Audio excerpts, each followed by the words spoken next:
ನಮಸ್ಕಾರ ಸ್ನೇಹಿತರೆ. ಫೌಂಡೇಶನ್ ಗಟ್ಟಿದ್ರೆ ಎಲ್ಲ ಗಟ್ಟಿರುತ್ತೆ. ಫೌಂಡೇಶನ್ ಅಂದರೆ ಬುನಾದಿ ಆಯ ಅಂತೀವಿ. ಅದು ಗಟ್ಟಿದ್ರೆ ಸದೃಢವಾಗಿ ಅದು ಕಟ್ಟಡ ನಿಂತ್ಕೊಳ್ಳುತ್ತೆ, ಅಲಗಾಡಲ್ಲ, ಗಟ್ಟಿಮುಟ್ಟಾಗಿರುತ್ತೆ.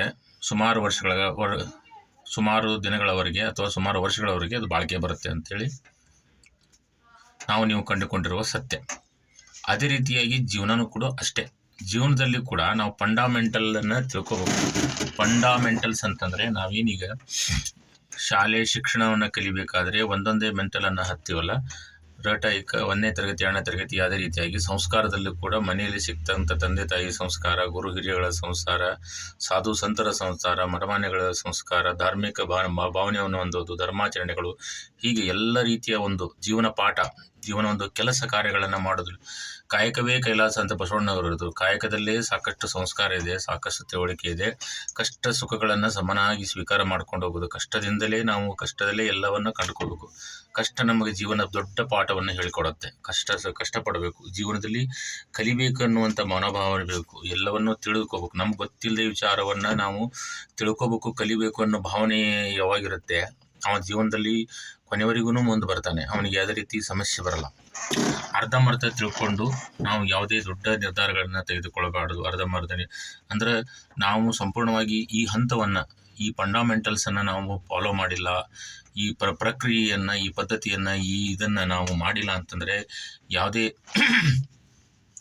ದೊಡ್ಡ ಕೆಲಸ ಮಾಡಲಿಕ್ಕೆ ಆಗಲ್ಲ. ಅಂದರೆ ಈಗ ಅಲ್ಪ ಬುದ್ಧಿ ಮಹಾಗರ್ವಿ ಅಂತಂತಾರೆ. ಅಲ್ಪ ವಿದ್ಯಾ ದೊಡ್ಡ ಇದು ಅನಾಹುತಕ್ಕೆ ಕಾರಣ ಮಾಡುತ್ತೆ. ಅದೇನೋ ಸ್ವಲ್ಪ ನಮ್ಮಲ್ಲಿ ಚುರುಕಿದ್ರೂ ಕೂಡ ಅದು ಯಾವುದೇ ರೀತಿ ಪ್ರಯೋಜನಕ್ಕೆ ಬರಲ್ಲ. ಅಂದರೆ ಒಂದು ಪದ್ಧತಿಯ ಇರಬೇಕು. ಒಂದು ಫಂಡಾಮೆಂಟಲ್ಸ್, ಒಂದು ಹಂತವಾಗಿ ನಾವು ಕಷ್ಟದ ಬೆಲೆ ಗೊತ್ತಿರಬೇಕು, ಕಾಯಕದ ಬೆಲೆ ಗೊತ್ತಿರಬೇಕು. ಒಂದು ದೈಹಿಕವಾಗಿ ಶ್ರಮಪಟ್ಟು ಮುಂದೆ ಬರಬೇಕು. ಇಲ್ಲ ಅಂದರೆ ಮಾನಸಿಕವಾಗಿ ಶೈಕ್ಷಣಿಕವಾಗಿ ನಾವು ಕಷ್ಟಪಟ್ಟು ಓದಿ ಜೀವನದಲ್ಲಿ ಮುಂದೆ ಬರಬೇಕು. ಅಥವಾ ಈಗ ಇನ್ನೊಂದು ಮಾತಿದೆ, ದೇಶ ಸುತ್ತಿ ನೋಡು, ಕೋಶ ಓದಿ ನೋಡು ಅಂತಂತಾರೆ. ಹಾಗೆ ನಾವು ಸಾಮಾನ್ಯದಲ್ಲಿ ಜ್ಞಾನದಲ್ಲಿ ಪರಿಣಿತಿ ಹೊಂದಿ ಮುಂದೆ ಬರಬೇಕು. ಹೀಗೆ ಸುಮಾರು ಆಯಾಮಗಳಿವೆ. ಯಾವುದಕ್ಕಾದ್ರೂ ಒಂದು ನಿರಂತರವಾಗಿರತಕ್ಕಂಥ ಪರಿಶ್ರಮ ಅನ್ನೋದಿದೆ. ಆ ಪರಿಶ್ರಮದಿಂದಲೇ ಫಲ. ಯಾವುದೇ ಶಾರ್ಟ್ಕಟ್ಟಿಲ್ಲ. ಇದನ್ನೇನು ನಾವು ಈ ಪದ್ಧತಿಯನ್ನು ಅನುಕರಣೆ ಮಾಡಲಾರ್ದೆ ಯಾವುದೇ ರೀತಿ ನಾವು ಏನಾದರೂ ಉಡಾಪಿತನ ಮಾಡಿದರೆ ಅಥವಾ ಜಂಪ್ ಮಾಡಿದರೆ ಅದೇನಾಗುತ್ತೆ, ಗಟ್ಟಿಯಾಗಿ ಫಂಡಾಮೆಂಟಲ್ಸ್ ಬುನಾದಿ ಗಟ್ಟಿಯಾಗಿರಲ್ಲ, ಫೌಂಡೇಶನ್ ಗಟ್ಟಿಯಾಗಿರಲ್ಲ. ಯಾವುದೇ ಕ್ಷಣದಲ್ಲಾದರೂ ಬಿದ್ದು ಹೋಗುತ್ತೆ ಅಥವಾ ಸಮಸ್ಯೆಗಳನ್ನು ತಂದೊಡ್ಡುತ್ತೆ. ಸಮಸ್ಯೆಗಳ ಮಹಾಪೂರ್ವವೇ ಬಂದು ನಿಂತುಕೊಳ್ಳುತ್ತೆ. ಎಷ್ಟೇ ನಮ್ಮಲ್ಲಿ ಇದ್ದರೂ ಕೂಡ ಸಂತೋಷ, ಸಮಾಧಾನ, ನೆಮ್ಮದಿ ಇರಲ್ಲ. ನೆಮ್ಮದಿಯ ಜೀವನವನ್ನು ಕಳಿಬೇಕಾದ್ರೆ ಫಂಡಾಮೆಂಟಲ್ ಜೀವನದಲ್ಲಿ ತುಂಬ ಅವಶ್ಯ. ಆತುರ ಬುದ್ಧಿ ಇರಬಾರ್ದು. ಹೀಗೆ ಅದಕ್ಕೆ ಏನಂದರೆ ಒಂದು ನಿಯತ್ತಿಂದ, ನೀತಿಯಿಂದ, ಪದ್ಧತಿಯಿಂದ, ಒಂದು ದಯೆ, ದಾಕ್ಷಿಣ್ಯ, ನಯ, ವಿನಯದಿಂದ ಒಂದು ಏನಂದರೆ ಅವುಗಳನ್ನೆಲ್ಲ ಕಟ್ಟುನಿಟ್ಟಾಗಿ ಪಾಲನೆ ಮಾಡಬೇಕು.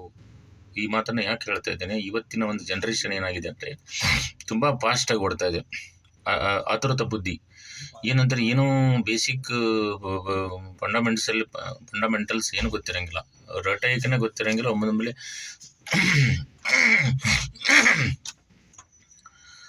ಭೂಮಿಯಲ್ಲಿ ಇದ್ದುಕೊಂಡು ಆಕಾಶದಲ್ಲಿ ಹಾರಾಡುವ ಕನಸನ್ನು ಕಾಣುವುದು.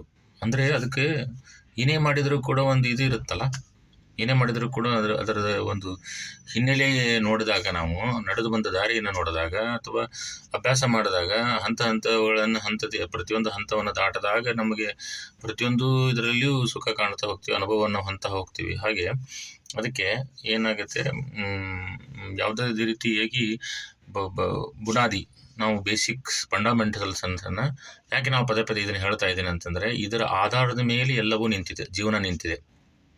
ಜೀವನದಲ್ಲಿ ಏನೇ ಮಾಡಿದರೂ ಕೂಡ ನಾವು ನಮ್ಮ ಗಟ್ಟಿತನದ ಮೇಲೆ ನಿಂತಿರೋದರಿಂದ ಅದರ ಬಗ್ಗೆನೇ ಪದೇ ಹೇಳಿಬಿಟ್ಟು ನಾನು ಅದನ್ನು ಮಾತಾಡ್ತಾ ಇರೋದೀನಿ.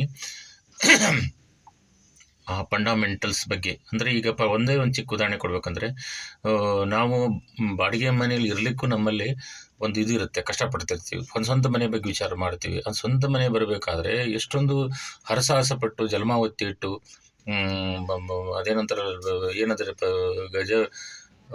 ಪ್ರಸವ ವೇದನೆ ಹೆಂಗೆ ನಾವು ಅದನ್ನು ವರ್ಣ ಮಾಡ್ತೀವಿ, ಹಾಗೆ ಇದೇ ರೀತಿ ಅದು ಕೂಡ ಇದು ಹಾಗೆ ಇರುತ್ತೆ.